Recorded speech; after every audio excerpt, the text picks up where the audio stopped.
ساتھ رہے کاشف عباسی صاحب نے ہمیں جوائن کیا ہے. کاشف صاحب السلام علیکم. جی وعلیکم السلام. سر پہلے تو یہی کہ اگر یہ پریس ریلیز ایک بار پھر آ رہی ہے اس طرز کی اور اس میں اب فارمیشن کمانڈرز کی شرکت ہے, یعنی کہ سارے corps commanders, principal staff officers اور سارے فارمیشن کمانڈرز, تو اس سے کیا دو چیزیں واضح ہوتی ہیں. ایک تو جیسا میں نے کہا کہ یہ سب شرکا ہیں, اور پھر اس میں لکھا ہے, یہ کہتے ہیں وقت آ گیا ہے کہ منصوبہ سازوں اور ماسٹر مائنڈز کے خلاف قانون کی گرفت مضبوط کی جائے. تو آپ کیا آپ کی بھی ٹیک اوے اس میں سے یہ ہے کہ ایک تو یہ کہ مزید دائرہ وسیع ہے شرکا کا, تو یہ ایک طریقے سے جواب ہے عملاً کہ بھائی اس میں کوئی اختلاف نہیں ہے, دو رائے نہیں ہے, یہ معاملہ صرف کور کمانڈرز کی رائے تک نہیں ہے, پوری پاک فوج کا یہی سوچ ہے, نمبر 1. اور دوسرا یہ کہ منصوبہ ساز اور ماسٹر مائنڈز کے خلاف قانون کی مضبوط کی جائے, تو یعنی کہ شاید چیزیں سٹیج 2 میں داخل ہونی ہے کہ جہاں پر کچھ ایسے لوگ بھی گرفتار ہوں جب تک شاید نہیں ہوئے ہیں, یا اعلیٰ ترین قیادت تک بات جائے اور ان کا شمار منصوبہ سازوں میں یا ماسٹر مائنڈ میں کیا جائے.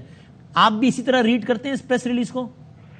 جی میرا خیال ہے وسیم پریس ریلیز تو بڑی کلیئر ہے اور اسی طرح ریڈ کیا جا سکتا ہے. اس کو ریڈ تو بڑی طریقوں سے کیا جا سکتا ہے. ظاہر ہے ہر چیز کے اندر آپ ڈفرینٹ ایلیمنٹس دیکھ لیتے ہیں, دیکھتے ہیں کہ اس میں کیا لائن, کیا جو پیراگراف ہے وہ کیا کہہ رہے ہیں, لیکن ایک جو لارجر میسج اس میں یہی ہے کہ جو واقعات 9 مئی کو ہوئے وہ انفرگیویبل ہیں, اور جو اس میں ملوث ہیں,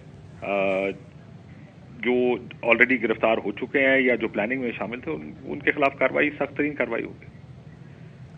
سو یہ میں نے مہر سے بھی سوال پوچھا تھا, آپ بتائیے آپ کے خیال میں will you be surprised, let me repeat the same question, اگر یہ دائرہ بڑھتے ہوئے اسی تناظر میں کوئی اور کیس کا نہیں کر رہا 190 ملین پاؤنڈ, یہ وہ نہیں, اسی تناظر میں اگر یہ دائرہ بڑھتے ہوئے چیئرمین پی ٹی آئی تک جائے تو ول یو بی سرپرائزڈ؟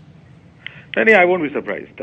دیکھیں آپ بہت سی چیزوں کے حالات بھی دیکھ رہے ہوتے ہیں, ہم لارجر پکچر بھی دیکھ رہے ہیں, پالیٹکس بھی دیکھ رہے ہیں. ظاہر ہے 9 مئی کے واقعات بھی اس لارجر پالیٹکس کے اندر ایک بڑا ٹرننگ پوائنٹ ثابت ہوں گے تحریک انصاف کے لیے, جو کہ ابھی تک نظر آ رہا ہے. ابھی 8 مئی کو ملک کی صورتحال کچھ اور تھی, 9 مئی کے بعد ملک کی سیاسی صورتحال یہ اکثر بدل گئی ہے, اور ظاہر ہے 9 مئی کے واقعے کے بعد, جیسے ابھی آپ تھوڑی دیر پہلے بات کر رہے تھے کہ تھوڑی جو مس ہینڈلنگ 9 مئی ہوئی اور جو 9 مئی کے بعد کی مس ہینڈلنگ ہوئی, yes.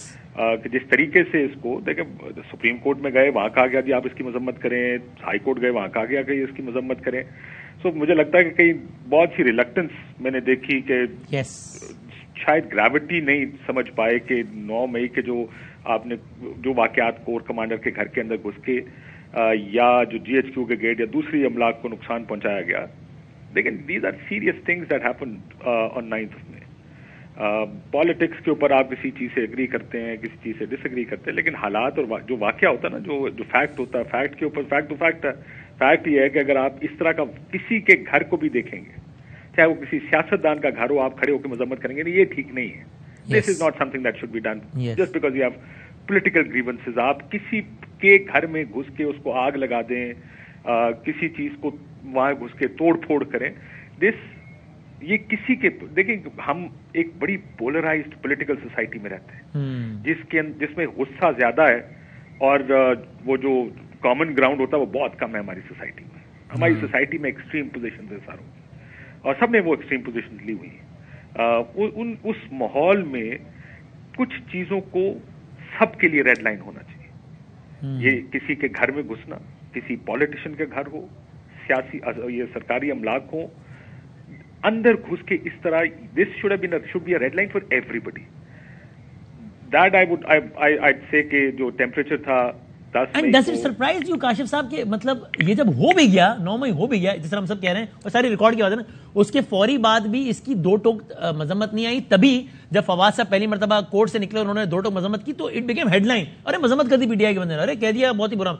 تو ڈز اٹ سرپرائز یو کہ یہ ہو جانے کے بعد بھی ریڈ نہیں کر پائے کہ یار اچھا اب تو ہو گیا, جو نہیں ہونا چاہیے ہو گیا ہے, اب تو فوراً ڈیمیج کنٹرول کرو. اس کے بعد بھی شاید وہ اس امپریشن میں رہے کہ دوسری سائڈ پریشر میں آ جائے گی اس کی وجہ سے, یا وہ اس امپریشن میں رہے کہ یار مذمت اس لیے نہیں کرو کہ چیئرمین ناراض ہو جائیں گے, یا کیا مطلب یہ زیادہ حیران کن نہیں ہے کہ ہو بھی گیا اس کے بعد بھی فوراً اندازہ نہیں ہوا کہ یار یہ غلط ہو گیا, اس کو ڈیمیج کنٹرول کرو پولیٹیکلی اسپیکنگ. دیکھیں I would actually lean on this side only کہ مجھے لگتا ہے کہ ان کو احساس نہیں تھا کہ کیا ہو گیا ہے. یہ جو چیزیں جل رہی تھیں یا جس طرح سے جو کچھ ہو رہا تھا, ان کو یا تو پتہ نہیں تھا کہ کتنی بڑی چیز ہو گئی ہے, دے تھاٹ آگے لگتی رہتی ہیں, اس میں ایسا کیا. I think it could be